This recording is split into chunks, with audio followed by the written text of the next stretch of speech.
Bulletproof Radio, a state of high performance. You're listening to Bulletproof Radio with Dave Asprey. Today's cool fact of the day is that endurance training doesn't leave any memory in your muscles. It turns out that your muscles don't have long-term memory for exercises like running, biking, or swimming. That old adage that once you've been in shape, it's easier to get fit again is probably a myth, at least for endurance athletes. Relatively small study conducted in my wife's home country of Sweden in 2016 showed that when muscles take a break, they really don't maintain muscle memory from prior exercise. In the report, people trained one of their legs 4 times a week for 3 months, and then they took 9 months off. And the study authors took skeletal muscle biopsies, from both legs before and after, and found the cells in the muscles expressed over 3,000 genes in different ways after the exercise. But after they had their fitness hiatus, the scientists couldn't detect any exercise-related genetic changes between the people trained and untrained, at least the people's legs that were trained and untrained. And the study author, Malene Lindholm of the Karolinska Institute, where my wife also studied, says, "We couldn't see any differences at the gene activity level. Most effects are lost by a month or 2 of no training." And some study participants next trained both legs, and they had similar results. But all study participants grew lots of hair on their legs. Okay, that last part I just made up. But the rest of it was all good. How's that? I've never made up anything in a cool fact of the day until right now, after almost 600 episodes. I've been really patient. This is the first episode I've recorded after coming off stage at the Bulletproof Biohacking Conference that we held at the Beverly Hilton this year. And nice. Man, it was a pretty epic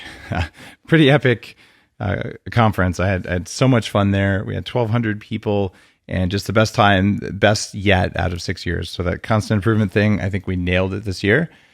And today's guest wasn't at the conference, which is a very sad thing, and something that I'm going to shame him for later on the show. Oh, you got to invite me. And he's invitation, what you don't have social media?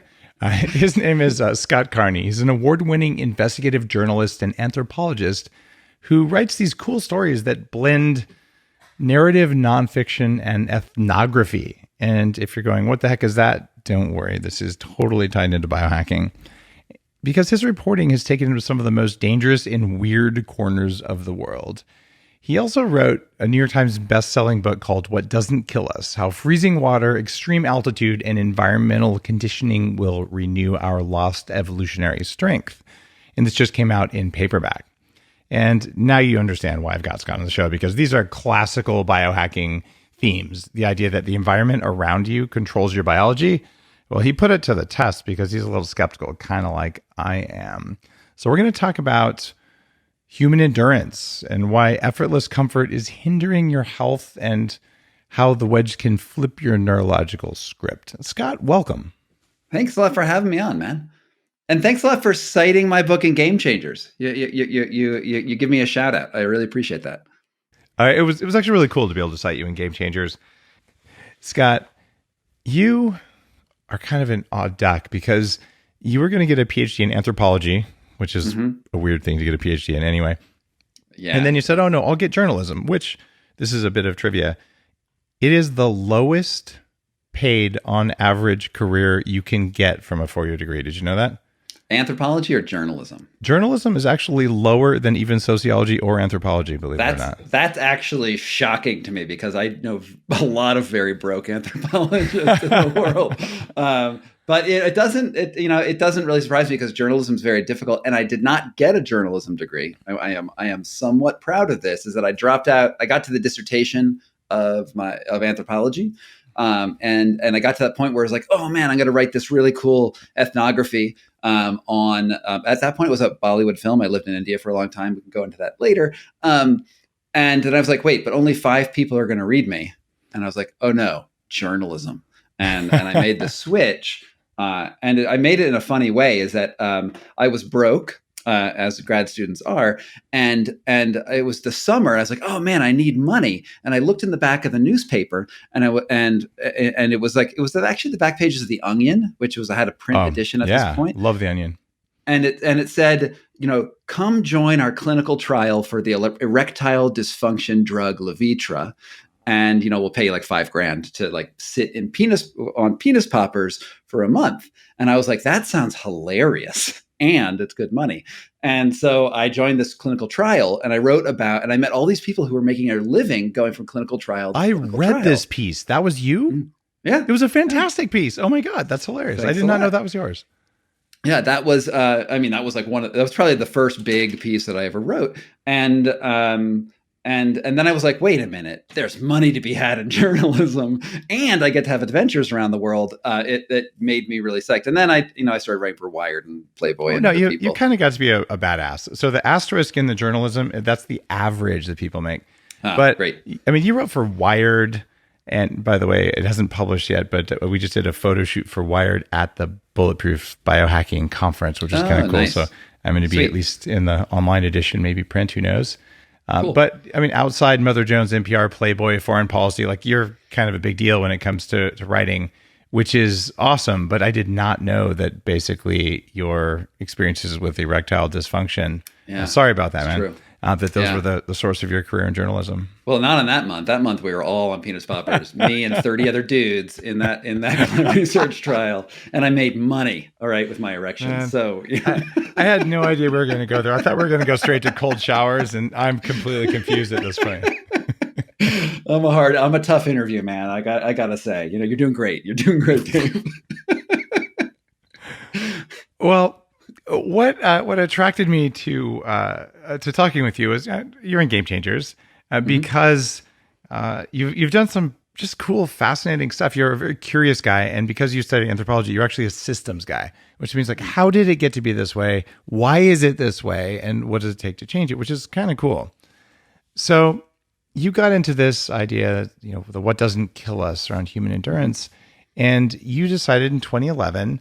Right around the days when I was starting the Bulletproof blog, and I did a ton of ice baths and was also into Wim Hof at the time, and still am. I love Wim. He's a great guy.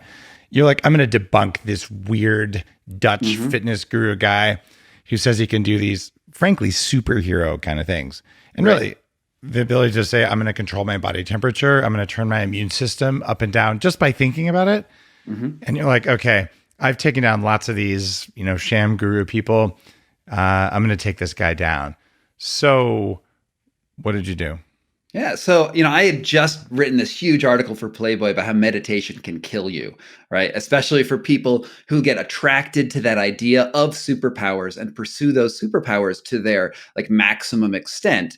I found lots of stories of people who actually died. One guy who died in the mountains of Arizona who ended up being a book that I wrote called The Enlightenment Trap. And I'd also witnessed people in my earlier life when I was doing meditation in northern India and Tibet. I actually knew somebody who committed suicide on a meditation retreat in the pursuit of enlightenment. The last lines in her book, in her journal, were "I'm a bodhisattva," which means I'm basically an enlightened angel. And so I was like super skeptical and of anyone who promises these almost magical powers. And when I saw Wim Hof in 2011, Wim Hof was basically a circus act with a very little bit of, he had like a commercial with Columbia Sportswear. That was that was what he was known for. He didn't have those science studies around lipopolysaccharide injection, and like his stuff is legit, at least for some people. But some people get frostbite and other stuff too. Just any path. Including the Buddhist stuff you talked about. And I've actually read that book a long time ago. I mean, I've spent time in Tibet like you. They tell you, if you go for the fast path, you could get enlightened. You could also die and go nuts. And like this is in their teaching because they know it. So yeah, meditation is not without risk, although most of the stuff we do in the US is pretty low risk, but not always. Yeah, so. Not always. And I'm very aware of that not always side of things. I lived in India for 6 years. I saw a lot of people moving there on these spiritual paths. And I just sort of observed probably a greater share of insanity than what the normal meditator. Yeah, but you have a selection bias. Okay. You're like, there's something not right in my life. I'm going to move to India for a long time to go make it right. So you might have had a greater percentage than average, but also sometimes people are just attracted there for, a beautiful reason, and they find what they're looking for, and they come back and change the world. So you're like, flip a coin, which is it going to be? Who knows? Right. Totally. But so that's just to contextualize. Then I saw Wim Hof. He's naked, sitting on not naked. He has his shorts on, and he's sitting on an iceberg somewhere north of the Arctic Circle. And there's this photo of him, and he says that I can train you to control your immune system, to control your body temperature. And I was like, bullshit. You're going to get people killed. And so I searched around. I got a magazine to cover my flight to go out there and meet him. And this was actually his very first organized training session. Wow, ever. That's cool. I was the first guy on it. There were 2 other people there, one Croatian and one Latvian, and that was it. Like Wim Hof was really an unknown at this point. Yeah. And so I get off the plane, and he looks like this. I mean, when you first meet him, Wim Hof is not an impressive looking guy, right? He's sort of short. He's got a big ruddy nose, big blotched red skin. He was wearing a felt hat, a green felt hat that made him look like a garden gnome. Here's the deal. Wim does not care what you think of him. I mean, you know this because you know him, and we're friends as well. I really appreciate him as a human being. But yeah, he just doesn't care, which is kind of cool and also a little bit off-putting if you don't know what you're getting into.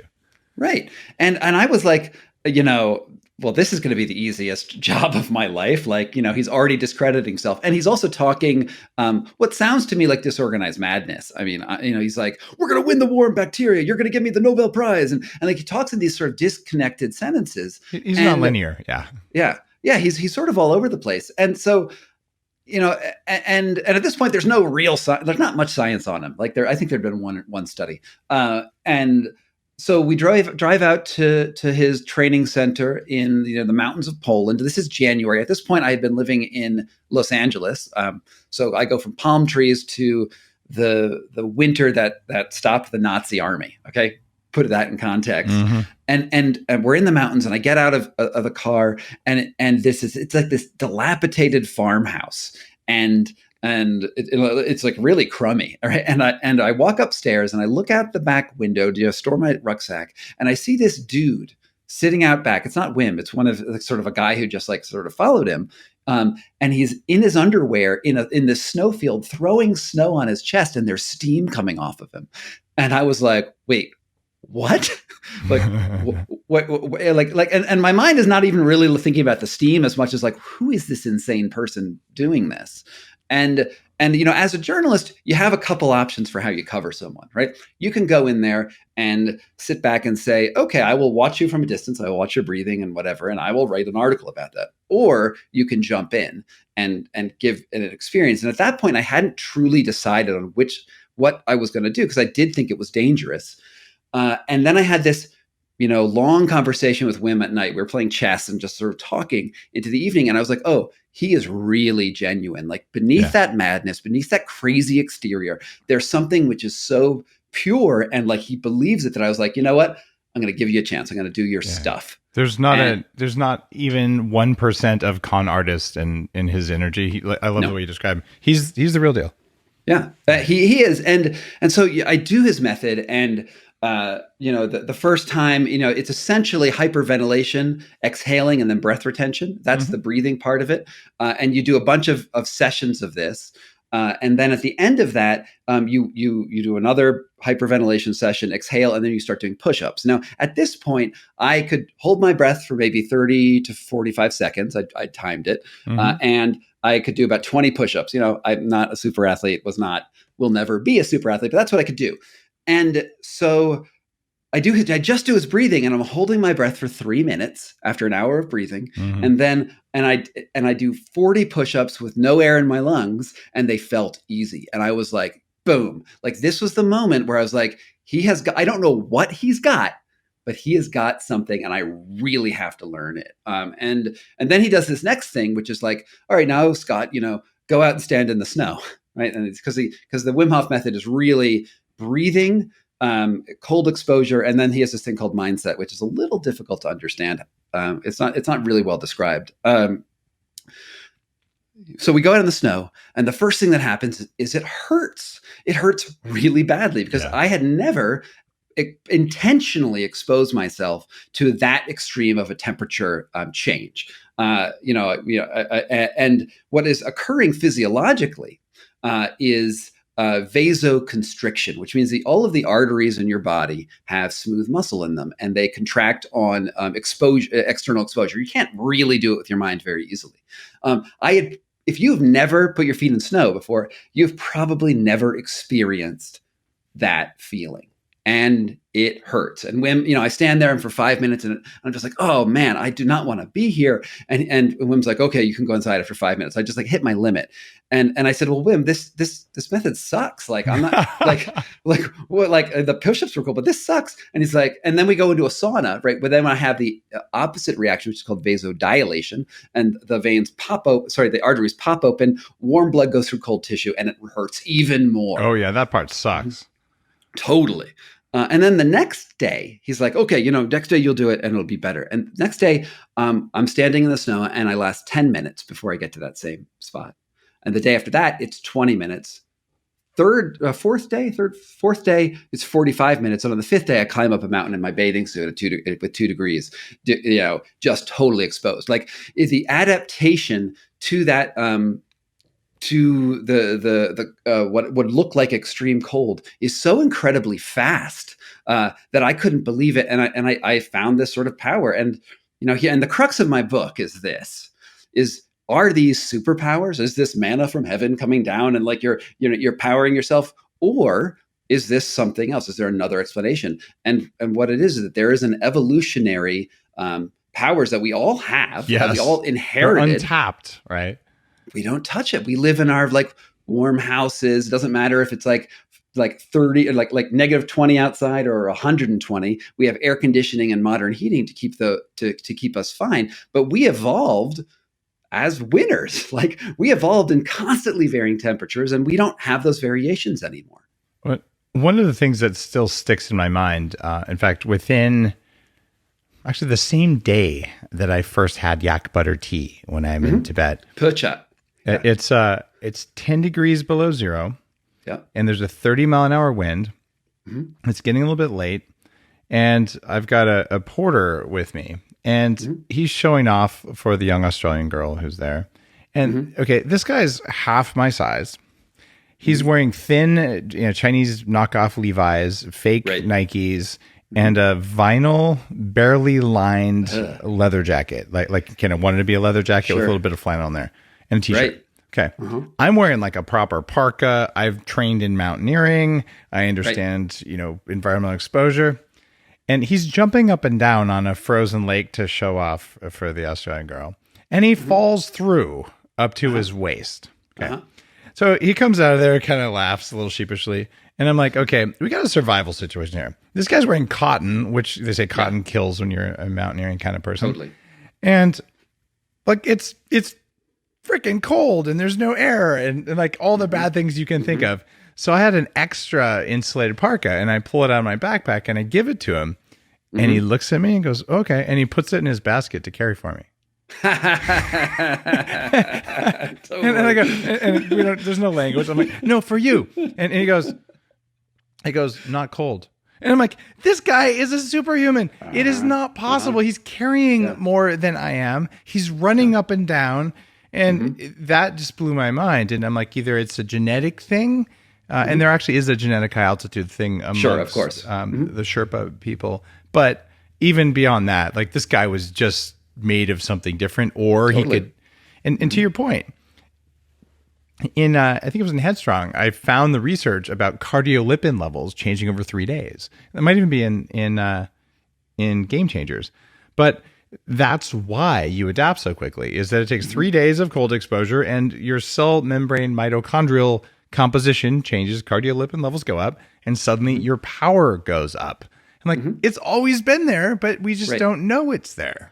Right. I mean, if you think about the process of evolution, which is basically death after death after death after death, we are the ones who lived, right? We are the boys who lived and the girls who lived, and the reason they lived is because they changed quickly, right? They didn't have the biological systems that said, storm's coming, I'll get ready next month. It's like, no, storm's coming, you're getting ready now, and we. we inherited that. Our species is 300,000 years old. The life on the planet is about 5 billion, multicellular 1 billion roughly. We inherited the ability to adapt to the environment. And the fact that we don't do that now, and this guy, this Tibetan guy is a great example. He probably lives in a generally low technology lifestyle. Yep. And probably his ancestors were even more technologically, insulated. But we now pursue this comfort, this idea of like, oh, my body's a little bit out of homeostasis. I'm going to flip a button, put on a parka, do something to my environment to make me feel good. But our bodies are not meant to do that. Those are signals. Feeling a little chilly is not the signal of I need to go save myself from imminent death. It's like, oh, my metabolism's heating up. No, that's actually what that sensation is. And if we pay attention to these sensations, we have some ability to control them and adapt them to our own will. You wrote in your book that there's a growing consensus among scientists and athletes that we were not built for eternal and effortless homeostasis, and that we need the kind of stress not that damages muscles, but environmental and physical oscillations. Yeah. So what other evidence do we have that we really need those oscillations? It is really everywhere. I mean, there's this idea of hormesis, which is really quite popular, right? Yeah. And you've probably written about this, yes. right? Where is you get a stress, and that stress is what makes you stronger. So, even just something as simple as lifting weights, right? And, I'm not a big weightlifter, but if you lift weights, that is a stress on your body. And then you feel sore afterwards. And that feeling of soreness is actually your muscles forming new connections, tears, repairing them, inflammation, which then makes you stronger. Anything in our system that we stress, our system has to adapt or it fails. And because we're incredibly adaptable, you have to look at the environment as a sort of exercise on its own, right? Mm-hmm. We usually think about human health as on two pillars, right? Which is the stuff you put into your body, and then the way you move yourself to use that stuff, right? That's Yep. in general every diet that's out there. What I've found over the course of the years of research is that no, there's this third pillar, which is the passive way the environment works on you all the time in every way, and those sensations that are coming in. And if you adapt that environment, and you now see that there's a 3-part system, now you have tools that you can use. You can change your environment in a way, like you can go into superheated rooms if you wanted to, and that trains certain systems and not trains others. It's truly amazing. You go up to high altitude, you're going to build more red blood cells. Like, our bodies are so adaptable. Why not engage those systems and try to use them? It makes a lot of sense to me. And this idea that biohacking is the art of changing the environment around you and inside of you. Mm-hmm. Even your gut bacteria respond to temperature Totally. around you and oxygen composition in the air. And the whole Upgrade Labs thing that I'm doing, breathing air with no oxygen in it, or hyperoxygenated, and cryotherapy and light therapy, all of those are just manipulations. And Totally. I've reached the point where I believe, Scott, that we can receive some amount of signal from our environment around us, but that the coldest place on Earth is not as cold as liquid nitrogen. And the hottest sunlight doesn't have as much red light as what you can get from a red LED light. And there's just so many things where we can trick our bodies by getting a stronger signal than they're supposed to have to cause adaptation to give us those, quote, superpowers that are out there. And there's emerging science in each of those areas, but to pull it all together and say, I wanted to live longer or feel better, there's definitely a path there that scientists are eking out right now. But even without some of those crazy things, you did some stuff that most people would consider superhuman, like 80 push-ups in a single breath. You lost 7. Well, I did 30 breaths first, but yes. Oh, well, it doesn't matter. It's you hyperventilated first. I get you.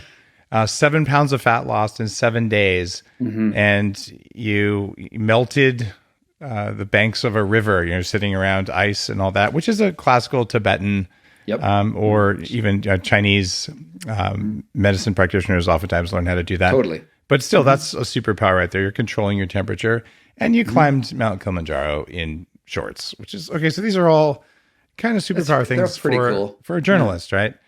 Yeah, right. Put down that pen, man. Yeah, right. No, but I mean, like, you're not a pro athlete. You're not a quote superhero. Although I guess Superman was a journalist. Come to think of it, as a news reporter. Hey, yeah, So. You can kick my butt though. Don't worry. It's like totes. Not.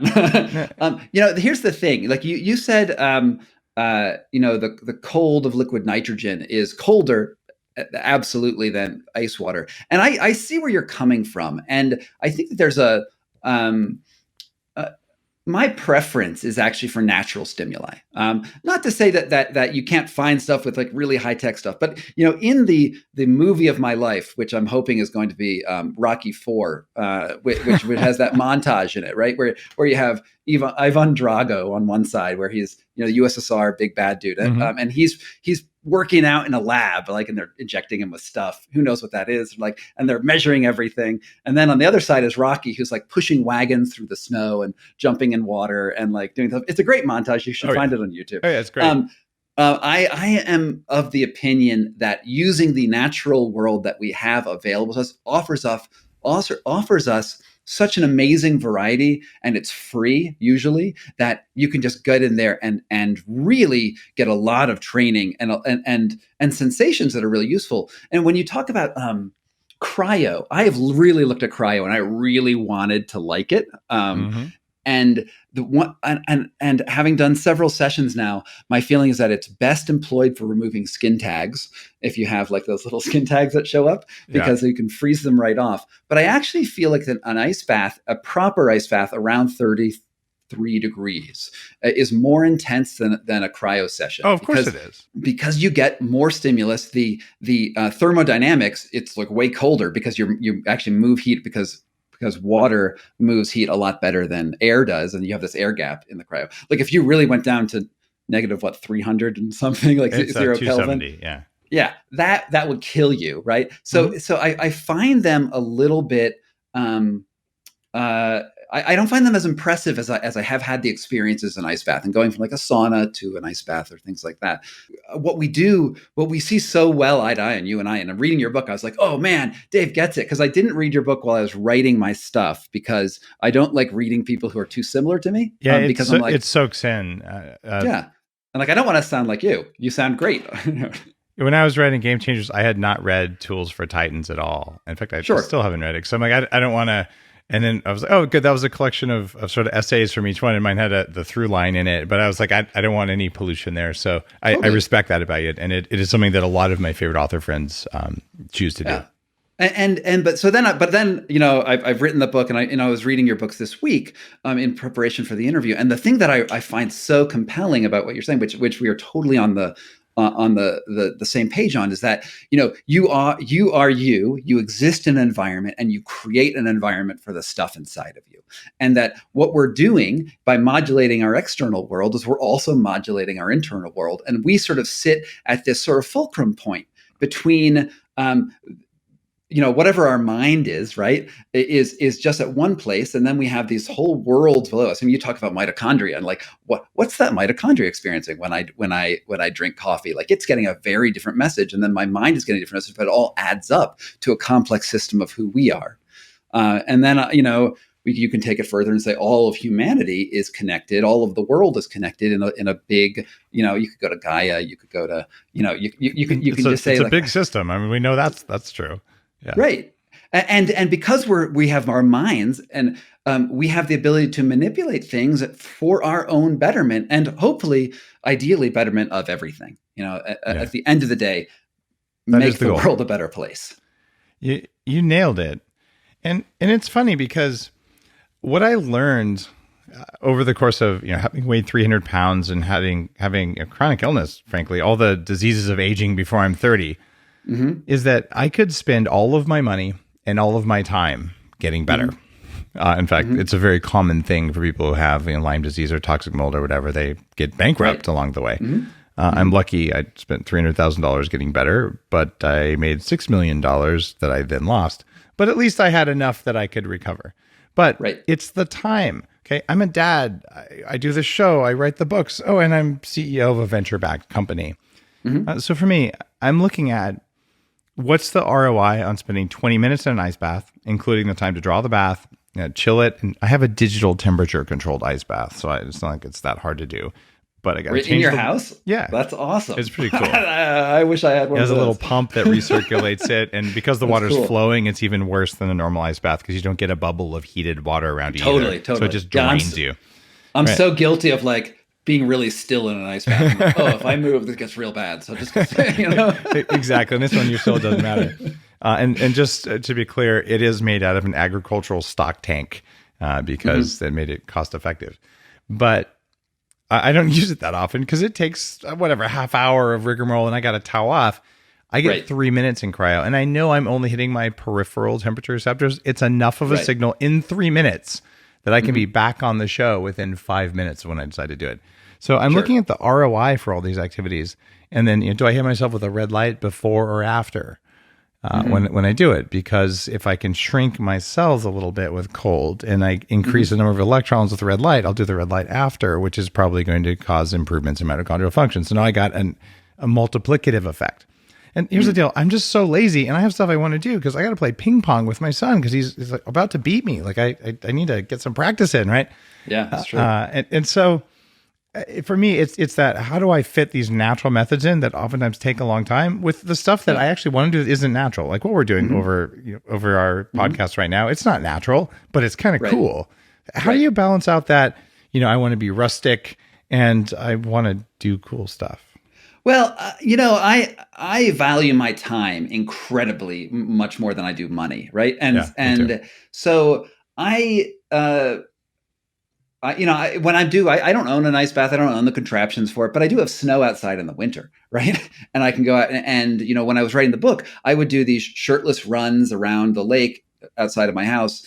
And to acclimatize myself to cold and come back. And I generally think that you should work out in whatever environment is going on outside at the time, because while cold is awesome, there's also a bunch of heat things that are really important too. And there's also some nice spring 75-degree weather things that are also great. And I really think that we are connected to our environment and we need to use those signals more so than we just need cold. Although if a friend of mine's drawing an ice bath, I'm like, awesome, I'm going to come over and jump in. So I often take opportunities that are available to me more so than creating them around me in a constant regimen, with the exception of I do the Wim Hof breathing protocols every single morning. I take a cold shower every single morning.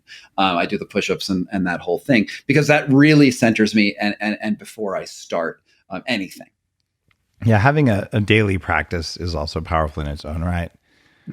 When you were researching your book, Scott, who are the most memorable people that you trained with? I mean, you're basically growing superpowers. That's what I'd call it. So tell me like the two most, like, I can't believe I did this kind of things.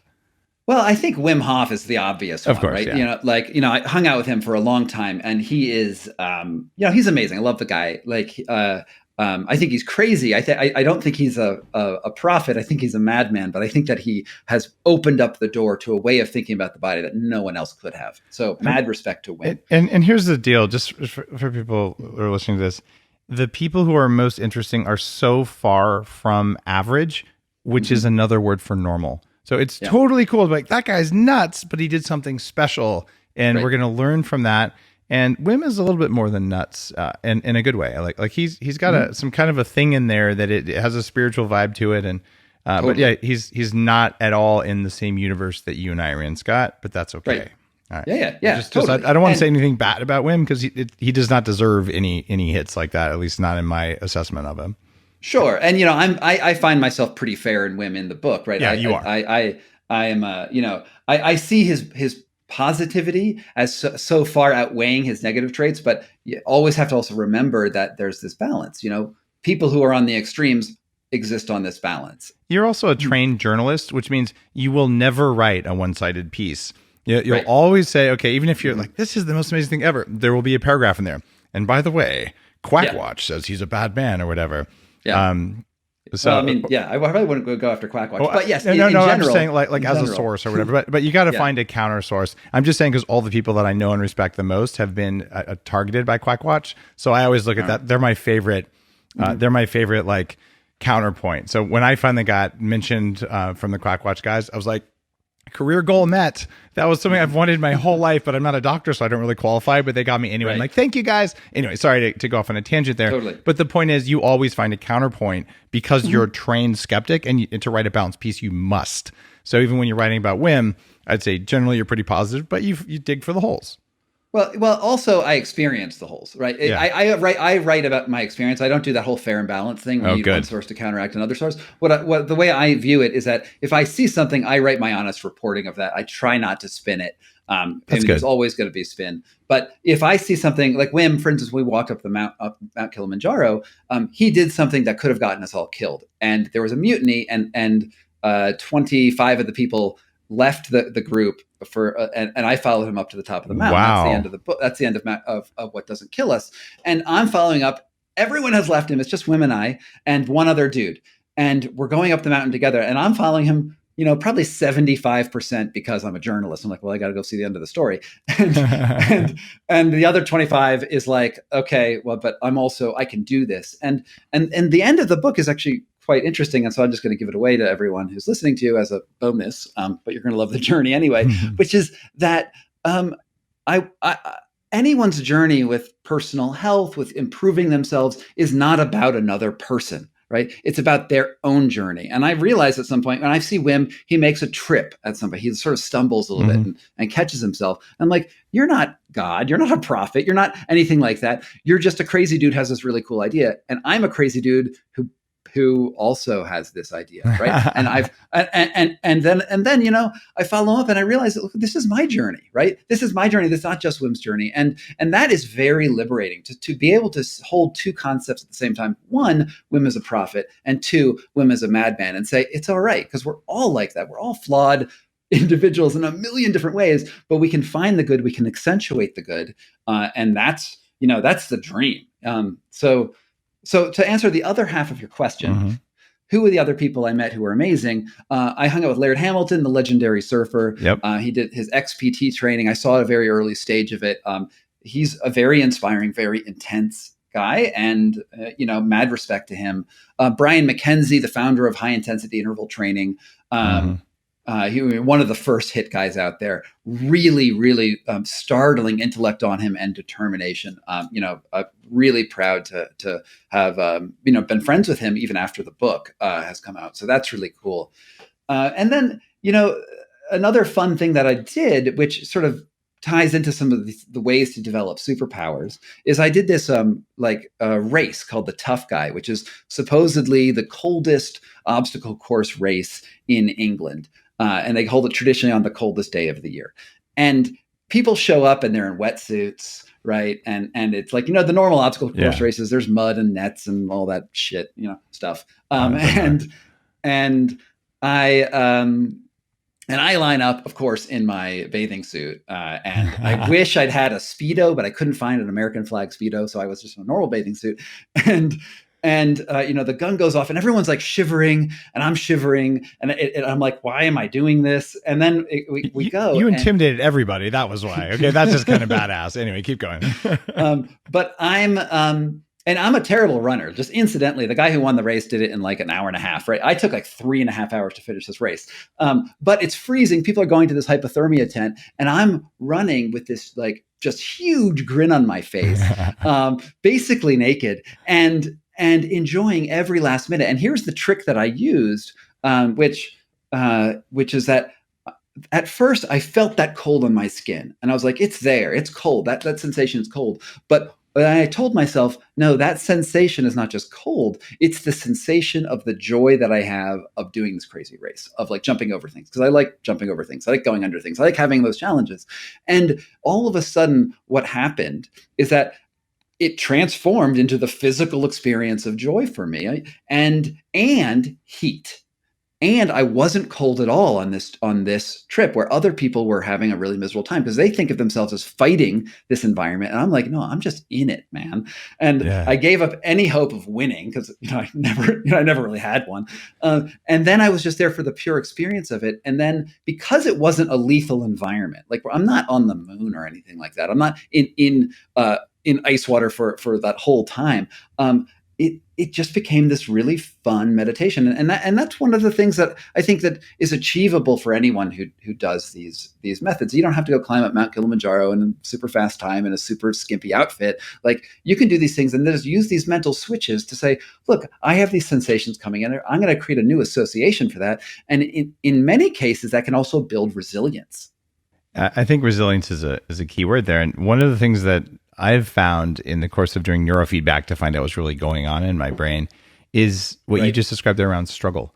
When you stop struggling, all the effort, the electrons that went into the struggle, they got to go somewhere, and they could go into towards keeping you warm.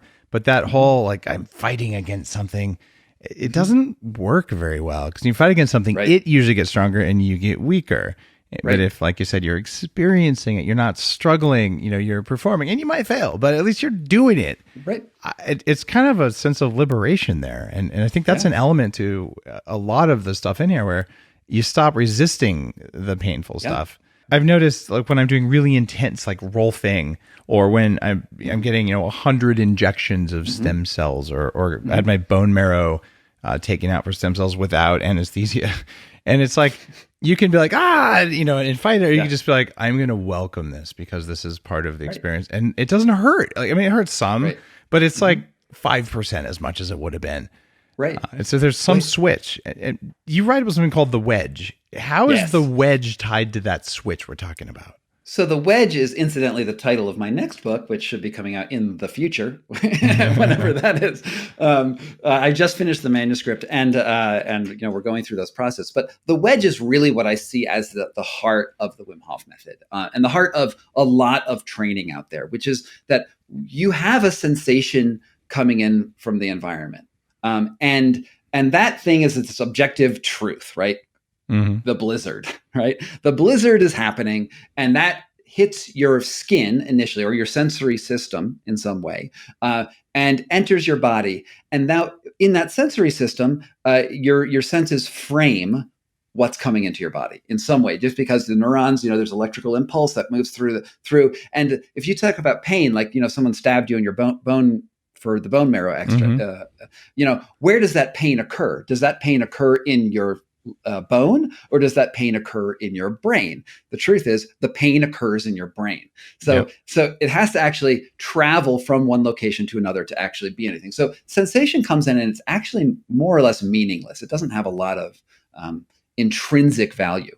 It enters to the lowest part of your brainstem in most pathways, and it immediately will trigger. Any sensation will immediately trigger a homeostatic response. So if it might change your heart rate, it might change your thermoregulation, might change some immunopathways.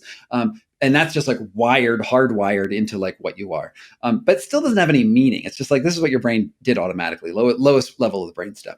It goes in from there. And then there's this really fascinating thing that occurs where sensation goes from meaningless to having to find meaning. It has to look for meaning somehow. And the way we process anything is that we, in the, the affective nervous system, by and large, we bond our emotional state at the time of sensation to the sensation, and it creates roughly a symbol, like a little package. And that package, next time you experience that same symbol, or that same sensation, instead of like packaging your current emotional state, it reaches back to that initial emotional state and it just relives it. So anytime you sense anything, you're actually reliving your past. Exactly.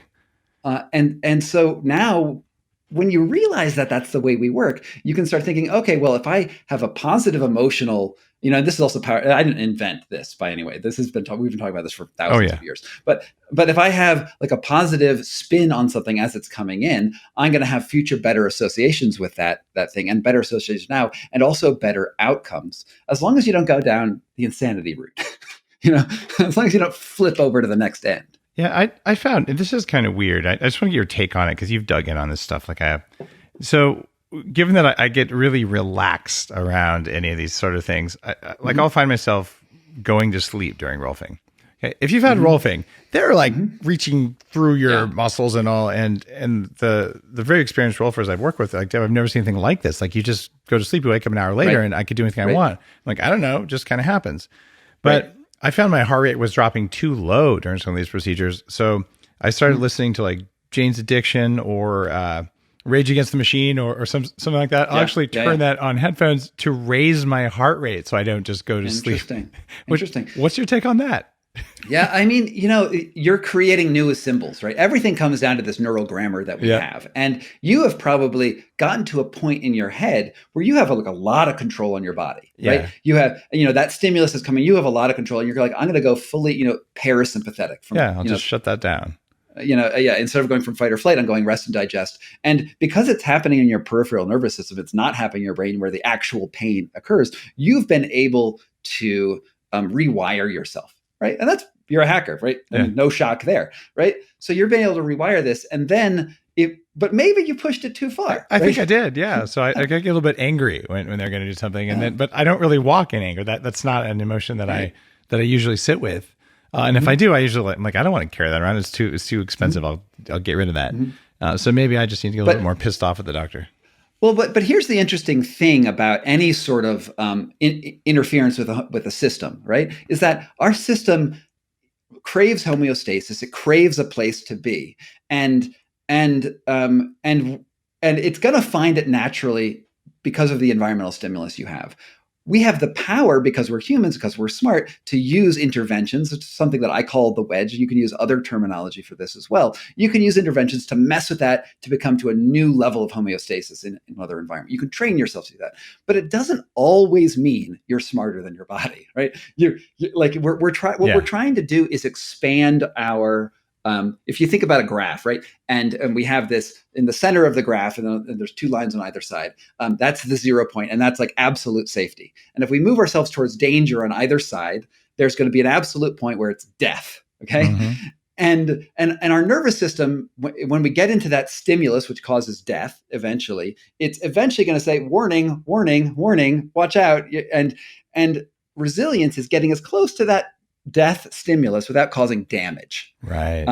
And our body is gonna alert ourselves, usually very conservatively. Be like, the temperature in the room is 62 degrees and I am going to die. You're not, but your body is going to signal this to you early. But then you can modulate and find that I'm working in this margin until I can get to a place. But at the end of the day, in the battle of man versus nature wins every time. Hands down. Absolutely. I'm with you there into the day. And that said, nature will listen to this environment, and I'm pretty sure we can do some tricky things in the environment that our bodies didn't expect. But into the day, the body's going to listen more to nature than to you. All right. I swear I could do like 3 episodes, because we didn't talk about very much the enlightenment trap, about how meditation can make you go nuts, which is a real true thing. And we didn't talk about the 5 years you spent figuring out where you can go to buy organs, bones, and blood and things like that. So like you go deep, and you're a well-storied and also a well-spoken journalist. It's really cool. Like I'm a fan of your work, Scott. So we didn't go into that stuff, but I do want to ask you something, because you said you just finished your manuscript of The Wedge. I did. I am hopefully tonight finishing the final edits on my next book, also for submission, because my editor at Harper Wave is really calling me every 5 minutes. So I kind of got to get that done. But this is a book about anti-aging and my quest to live to at least 180. And it's okay, I might die trying. And here's my question. Likely you're going to die trying, but it's a great goal. The worst I'll do is, pursue the goal and live better along the way for doing it. So I feel like there isn't a big downside there, other than that I'll be embarrassed after I'm dead. Oh wait, I won't. So like you can't lose, but I honestly think it's an achievable goal, or I wouldn't have said it. And my question for you is, how long do you want to live, given what you know about organ trafficking and enlightenment and freezing your ass off? How long? Well, so this is the.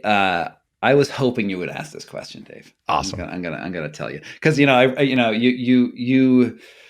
I think that death is our greatest teacher in the world. Oh yeah. And the fact that we will cease, it creates, and it's gonna happen, guys. The end of the universe is gonna happen. Like we are all gonna die. I'm with you there. Right. Okay. Right. Where at some point, and no matter what how it happens, I can guarantee you that death comes in the, if life was a song, the song is going to end in a minor key.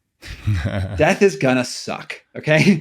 And I think we can take these as given. It's going to suck. Haven't you seen someone who's like died surrounded by friends at peace? Like really, like still going to suck. Still going to suck. You think? I still think that.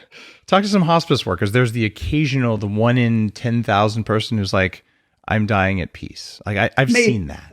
Okay. Maybe there's this, but let's just not take that as a given, right? Okay. It is very likely to suck. I'll give you that. Okay. Very likely to suck, with maybe a statistical error that proves the point. Okay. Fully own that. And I think that this is actually, if we really inhabit this, and I've seen a fair amount of death in my time. I was a war correspondent. I've seen friends die. I've been in these places, and I think what this happens is when and Americans are very, very hesitant about death. Yeah. Right. We don't want to talk about it. We don't want to think about it. We don't, and when it happens, it's like, no one wants to talk to you about it happening because it happened to that person. It's like contagious, it's totally. Like we're really messed up around death. And I think that really, and I saw this internet meme the other day, and I'm just going to repeat it because it was a good meme, which is that the goal of life is to die young as late as possible. Yes. Yeah. And I want to, live my life to the absolute maximum, fullest extent as I can. But the goal is not to fully fund my retirement account so that I can die comfortably in my bed at a late age. Like, no, the goal is not death, right? And the unspoken narrative of our society is that we want to be comfortable up until the end. My feeling is no, we want to have many experiences as we can now. We want to take risks, even if those risks fail, even if some of those risks could kill us, right? We still want to take those risks because that is our imperative for being alive in the first place, because you're still going to go out in a minor key. Like that's going to happen. So in terms of my absolute age, honestly, if I died tomorrow, which I hope I don't, I hope I last a long time, I will already feel like my life has been useful. I will feel like I've already done things that are great. I still feel like I hope I have many more chapters to come. But I think, when there's no absolute number, I feel like you have to be good with death right now if you want to live a full life. You know what you sound like? You sound like a guy who lived in India for 6 years. But I wasn't on the spiritual path. I hung out in Tibet. I did. I hung out in North India, but I was there because I was interested in the chaos of India. I was so fascinated in that. But yeah, I there is a spiritual message in all of this, and that's why we push ourselves, right? That's why you do biohacking. It's not because the biohacking is the goal, right? The goal is because you want to live an interesting and fun and fulfilling life. It's the experience. I wonder if that's possible. Let's find out. If it's not possible, or I just don't know how to do it, okay. But there's joy in discovery, right? And it's the seeking of joy. And I'm with you there. And I admire what you're saying, which is that, I'd rather not do it, but you sound like you're at peace if it happens. And I'm the same way. There is a contingent of the radical anti-aging crowd, many of whom are my friends, who are death is abhorrent. And I like to think about my devout atheist grandfather. And he was on his deathbed, and he looked at my dad and he said, now that I've lived my whole life and I've, experienced all these things, and I'm really starting to think more about this whole afterlife religious thing. He says to my dad, and my dad's like, oh my God, he's going to convert. And he goes, and I'm more convinced than ever that it's all bullshit. Right. It was this final kind of joke. But then when he was actually, in his last few minutes, he's like, you know what? I'm a scientist and, PhD chemist, wrote for the Encyclopedia Britannica and, storied career. And he said, I've never done this before. So I'm going to be a curious scientist. I'm going to be curious about death. And he did die. I don't know if he was fully at peace, but he died with his family all around him of his own choice. He said, I don't want to live on dialysis for the rest of my life, because if I fight really hard, I might be well enough to watch golf. He's like, I'm done. Right. So I'm just only drinking wine instead of water. You guys should all come around. And okay, that was a pretty good death, I got to say. And I just remember that I'm going to be curious about it. And that's the mindset that I'm open to. rather than fear, because fear is the mind killer. At least that was one of the laws in Game Changers. Isn't that Dune? Isn't that Dune? It is from Fear is Dune. the I mind killer? stole Yeah. it straight out from Frank Herbert. I did. But it's like you're not going to live well now, and you take away from all those things that you just valued there. And by putting this conversation about how long do you want to live, I want people to learn or to start thinking, what does old age look like, and what does death look like? And maybe it's different than I thought. And just to bring some awareness there, because I want a lot of really smart, highly energetic old people to learn from in my life, because they teach me a lot. I mean, we need more of that. There's are you a fan of the Sandman series by Neil Gaiman? Yeah, absolutely. Okay, so he has got this great line, because one of the characters is Death, right? And she's like a punk rock girl. And she has this line, which is, all people live exactly the same amount of time, exactly one life. And I was like, whoa, you hit some deep spots. But it's so true. It's like we've got a certain amount of time on Earth, and we use it as best as we can. So if we have a lot of old people who are living really long lives, hey, that's fantastic. It doesn't mean Kurt Cobain didn't live a great life either, right? He died at 27. He did. I mean, I don't know if I would have wanted to be Kurt Cobain, but he did a lot of cool stuff. And we can, the goal, as you said, is it's joy. It's finding abilities and doing things and living the best life you can in the time that we have.